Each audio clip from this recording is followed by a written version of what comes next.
Halo semuanya, kita ketemu lagi dengan topik-topik dalam bidang kriptografi. Dan untuk kali ini saya akan menyampaikan salah satu penyandian stream cipher yang disebut sebagai trivium. Baik, kita mulai langsung. Sebelum kita melihat trivium seperti apa, mungkin perlu kita lihat ya stream cipher itu seperti apa prinsipnya. Jadi di sini ada satu bagian di dalam stream cipher itu yang disebut sebagai key stream generator.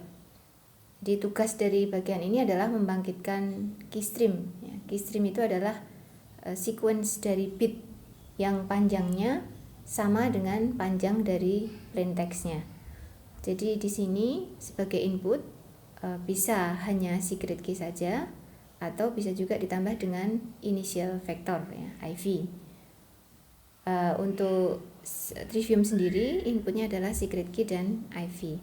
Jadi ini ada key stream generator nanti membangkitkan key stream dengan sepanjang sesuai yang dibutuhkan, yaitu sepanjang plain text-nya. Kemudian itu nanti akan disorkan dengan plain text untuk menghasilkan ciphertext. Nanti pada bagian penerima, proses dekripsi sebenarnya juga akan membangkitkan key stream yang sama persis ya, ini sama persis, harus sama persis ya. Yang itu nanti akan disorkan dengan ciphertext sehingga akan menghasilkan plain text kembali. Mengapa harus sama persis? Karena inverse dari operasi SOR itu adalah operasi SOR itu sendiri ya.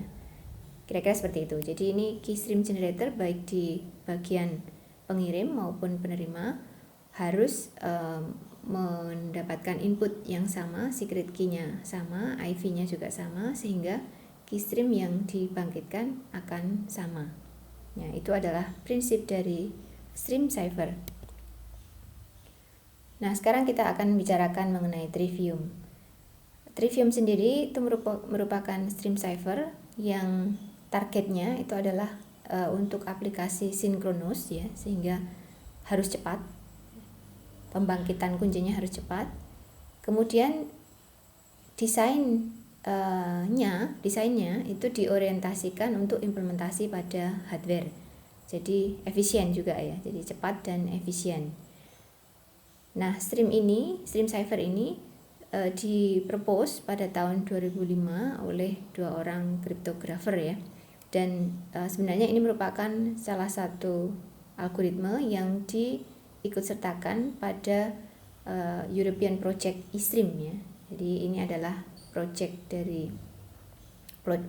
yang targetnya adalah menghasilkan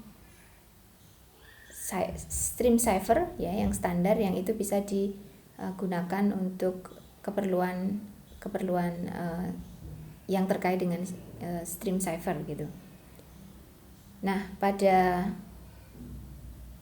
kontes itu, pada perlombaan itu ya, ternyata trivium berhasil menjadi salah satu algoritma yang dipilih sebagai portofolio ya, dan khususnya untuk penyandian hardware low area atau di dalam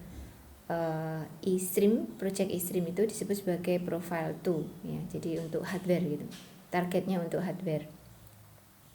Kemudian trivium juga dimasukkan pada spesifikasi international standard pada ISO IEC ya, 29193. Untuk spesifikasinya, trivium akan menghasilkan sampai dengan 2 × 64 bit output ya, dari kunci sepanjang 80 bit dan juga 80 bit untuk IV-nya. Jadi ini ada kunci yang panjangnya 80 bit dan ada initial vector yang panjangnya juga 80 bit. Kemudian trivium sendiri bergantung pada atau diolah pada internal state yang itu merupakan array sepanjang 288 bit yang dibagi menjadi 3 shift register ya, panjangnya berbeda-beda. Kemudian untuk setiap round, setiap putaran, maka 1 bit digeser, ya, 1 bit digeser. Kemudian untuk setiap shift registernya ya, dan ini ada aturannya begitu ya, menggunakan kombinasi nonlinear. Nanti akan dihasilkan output berupa 1 bit untuk setiap roundnya, setiap putarannya ya, atau setiap iterasinya begitu. Kemudian secara umum seperti stream cipher pada umumnya, terdapat 2 fase pada algoritma Trivium. Yang pertama adalah fase inisialisasi. Fase inisialisasi ini sebenarnya mengatur internal state-nya ya, menggunakan IV dan kuncinya. Kemudian yang fase yang kedua ini adalah fase di mana keystream dibangkitkan. Jadi caranya adalah dengan mengupdate internal state tadi, dengan menggeser ya, kemudian melakukan operasi-operasi sesuai dengan aturan yang ditetapkan. Jadi 2 fase ini yang akan kita bahas ya. Nah, secara rangkuman ya, secara rangkuman, maka parameter Trivium di sini ada 3, yaitu ukuran kuncinya 80 bit, kemudian ukuran IV-nya juga 80 bit, dan internal state yang isinya adalah 288 bit gitu. Nah, sekarang kita mulai pada fase yang pertama, yaitu fase inisialisasi. Jadi di sini inisialisasinya adalah dengan memasukkan 80 bit kunci dan 80 bit initial vector tadi ke dalam shift register ya, internal state, yang ukurannya secara total 288 bit. Kemudian sisanya, karena ini 80 tambah 80 hanya 160 ya, berarti masih banyak sisa bitnya, itu diisi dengan bit 0, kecuali untuk bit ke 286, bit ke 287, dan bit ke 288. Setelah itu internal state tadi akan dirotasikan sebanyak 4 kali ya, dengan suatu aturan tertentu. Nah, kita akan melihat secara mudah begitu ya, ilustrasi dari fase inisialisasi ini, karena kalau dengan bahasa seperti pada slide sebelumnya itu mungkin kurang dipahami ya, tetapi kalau kita menggunakan bahasa matematika ini saya kira akan lebih mudah dipahami. Jadi di sini shift registernya dibagi menjadi 3, yaitu S yang pertama ini terdiri dari 93 bit, kemudian yang kedua ini 177 dikurangi 94 ya bit, kemudian yang terakhir 288 dikurangi 178 bit ya. Jadi yang terakhir ini kurang lebih berapa ini ya, 90 ya, 90 bit.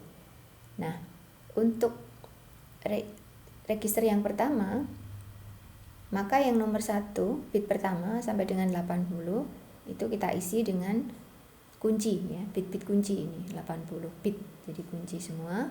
Kemudian sisanya karena ada 93 bit, sisanya kita isi dengan bit 0.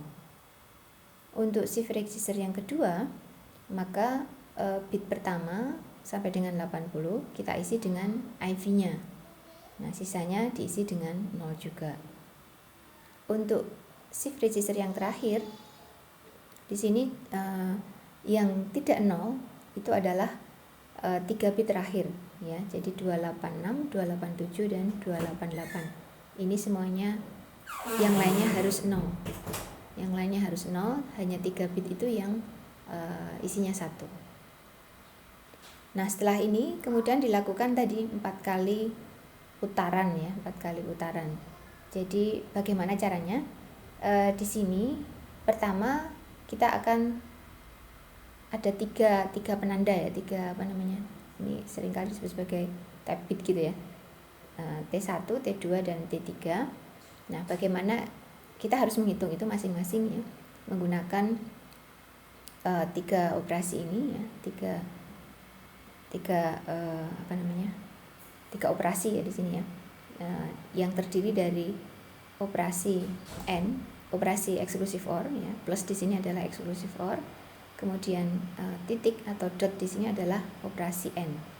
Jadi T1 itu berarti kita hitung berdasarkan bit ke 66 ya.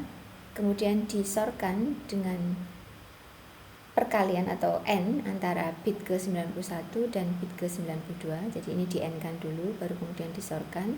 Kemudian disorkan lagi dengan bit ke 93. Kemudian disorkan lagi dengan bit ke 171. Ya. Itu untuk T1, untuk menentukan T1. T1 itu nanti dipakai untuk mengisi pergeseran bit ya, mengisi karena bitnya digeser maka nanti akan ada satu bit yang kosong ya di sini, sehingga kita isi dengan T1 ini. T2 juga caranya mirip ya, caranya mirip, hanya yang dijadikan yang dioperasikan itu adalah bit-bit yang berbeda ya, S126, S175, S176, S177, S264. Yang T3 juga seperti itu ya, dengan bit yang berbeda. Nah, kemudian menggunakan T1, T2, T3 kita menggeser setiap shift register. Jadi untuk shift register yang pertama ini kita geser ke kanan ya. S1 sampai S92 berarti masih ada, sementara S93 hilang gitu ya, hilang. Nah, satu bit yang pertama yang kosong itu kita isi dengan T3. Kemudian untuk shift register yang kedua ini juga sama, kita geser ke kanan ya, sehingga ada satu bit sisa yang di bagian depan. Nah, ini kita isi dengan T1. Sementara untuk yang shift register yang terakhir kita juga geser ke kanan ya, dan bit yang pertama ini kita isi dengan T2 yang ini.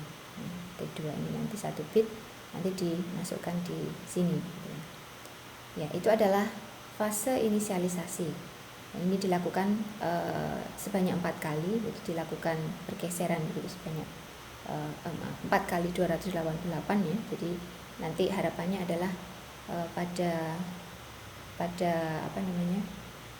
akhir dari iterasi ini semua bitnya sudah betul-betul bercampur gitu. Jadi tidak lagi menggambarkan kunci maupun vektor inisialisasi.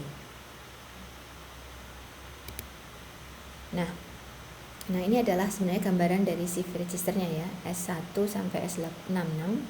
Ini adalah shift register yang pertama, kemudian S94 ya. S94 sampai S162 yang kedua, kemudian ini adalah S178 sampai dengan S243. Ini adalah yang ketiga. Ini harusnya sampai S93 ini, S1 sampai S93. Nah, seperti ini. Nah, jadi setiap saat kemudian digeser. Nah, untuk pembangkitan keystreamnya hasilnya nanti adalah satu bit saja. Nah, jadi untuk setiap nilai i ya di sini ya, artinya untuk setiap iterasi nanti hanya dihasilkan satu bit zi ini. Nah, hanya dihasilkan satu bit zi ini saja. Nah, untuk yang lainnya sebenarnya sama ya, mirip sekali dengan yang tadi pada saat inisialisasi. Hanya saja memang di sini diperlukan 2 kali update untuk T ya. T1, T2, T3 ini dihitung 2 kali. Ini yang atas ketika kita menentukan Z, dan yang bawah ini ketika kita harus menggeser shift registernya. Nah, kira-kira seperti itu. Nah, untuk secara detailnya ini kita lakukan sepanjang itu masih diperlukan, artinya sampai dengan panjang dari keystream yang dibangkitkan sama dengan panjang dari plain text-nya gitu ya. Jadi N di sini adalah panjang plain text gitu. T1-nya kita update ya. T1-nya kita update yaitu S66 disorkan dengan S93. Kemudian T2-nya juga kita update, S162 disorkan dengan S177. Dan yang terakhir T3 nya juga kita update ya, S243 disorkan dengan S288. Nah kemudian setelah masing-masing T itu kita update, kita operasikan dengan sort ya, T1 sort T2 sort T3 untuk menghasilkan ZI. Nah ZI inilah output dari iterasi sekarang, iterasi saat ini. Jadi ini hanya satu bit ya, entah 0 atau 1, kira-kira seperti itu. Kemudian untuk ZI sudah selesai pada iterasi tersebut ya, tetapi kita masih harus menggeser registernya ya, shift registernya harus kita geser supaya nanti untuk berikutnya nilainya akan berubah gitu ya. Untuk iterasi berikutnya nilai ZI nya akan berubah. Nah untuk pergeserannya kita akan menggunakan mengupdate T nya menjadi seperti ini ya. Jadi di sini T nya itu bergantung pada masing-masing T itu sendiri ya. Kemudian disorkan dengan bit-bit yang lain. Nah, ini berarti disorkan dengan N dari S91, S92, kemudian disorkan lagi dengan S171 ya. Yang ini juga seperti itu. Jadi T1, T2, T3 diupdate kembali ya, setelah setnya diperoleh gitu. Nah, kemudian yang masing-masing shift register akan digeser ke kanan juga. Jadi ini berarti S1 sampai S93, S93-nya dibuang ya. S1 dan sampai S92 berarti digeser ke kanan, jadi S93-nya terbuang ya otomatis. Kemudian sebagai pengisi ya, bit yang pertama ini adalah T3. T3 hasil dari ini ya, bukan yang ini gitu. Jadi hasil dari ini. Kemudian untuk shift register kedua juga seperti itu, akan lowong satu bit yang paling depan, yang itu kita isi dengan T1. Kemudian yang terakhir untuk shift register yang ketiga juga demikian, pengisinya adalah T2 yang ini. Kira-kira seperti itu. Nah ini kalau digambarkan secara ilustrasi kurang lebih seperti ini ya, tapi mungkin akan agak lebih susah ya dipahami karena kita tidak melihat secara detail operasinya begitu ya. Nah, di sini misalnya untuk Z1 ya, Z1 itu berarti hasil eksklusif OR dari tiga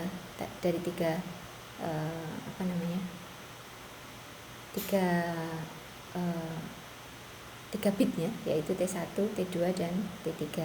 Ini.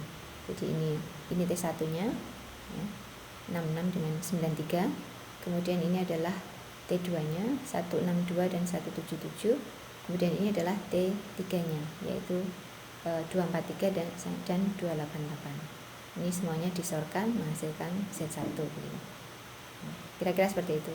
Nah, kemudian yang lain-lain ini juga menggambarkan operasi-operasi yang ada di sini gitu.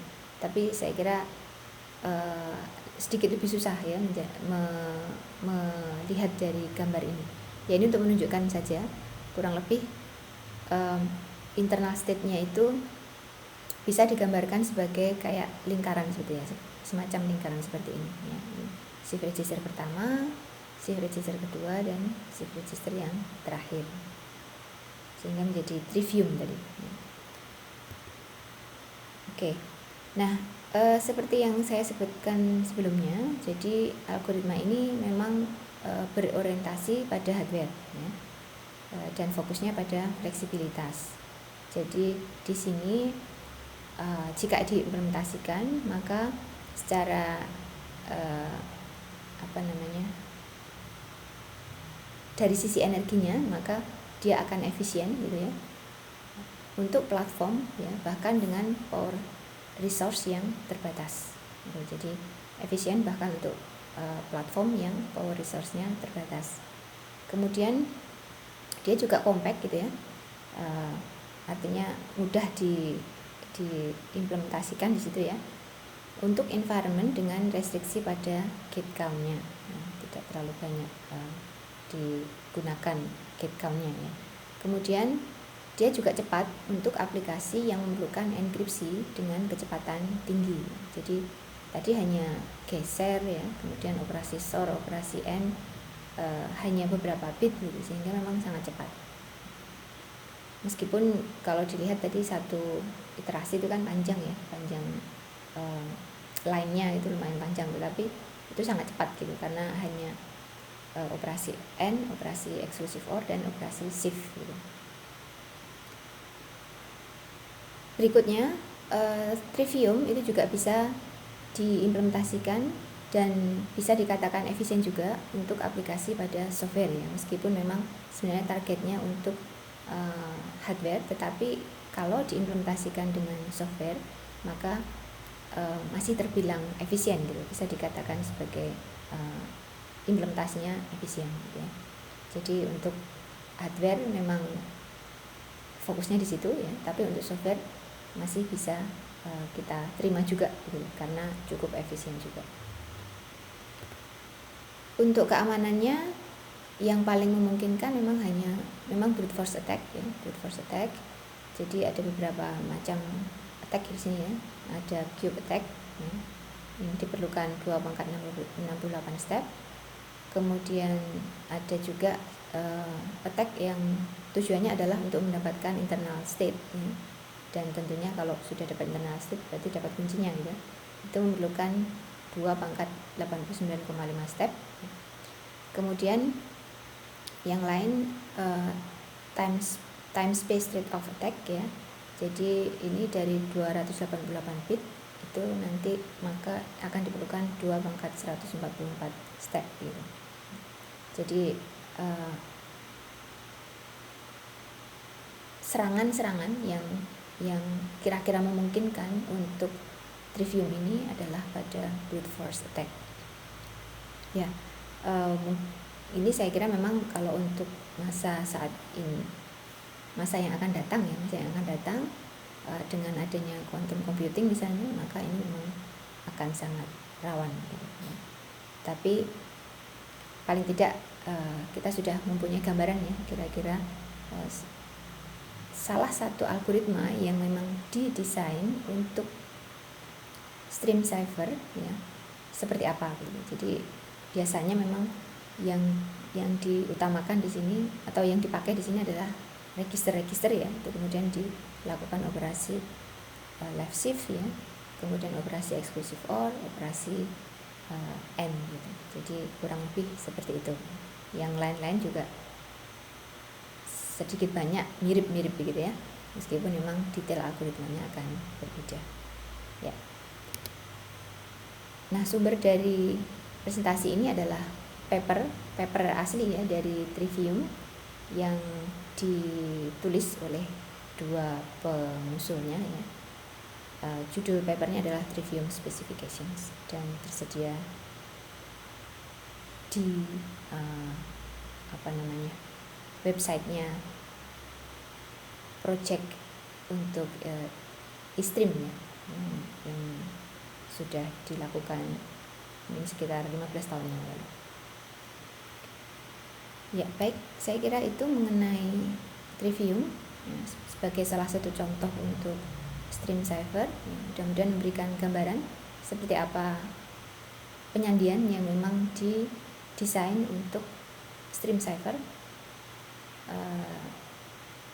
Yang lain-lain juga seperti yang saya sampaikan sebelumnya akan mirip seperti itu ya. Jadi mudah-mudahan ini sudah memberikan gambaran ya, salah satu algoritmanya. Terima kasih atas perhatiannya. Kita akan bertemu lagi dengan topik yang lain pada kuliah kriptografi.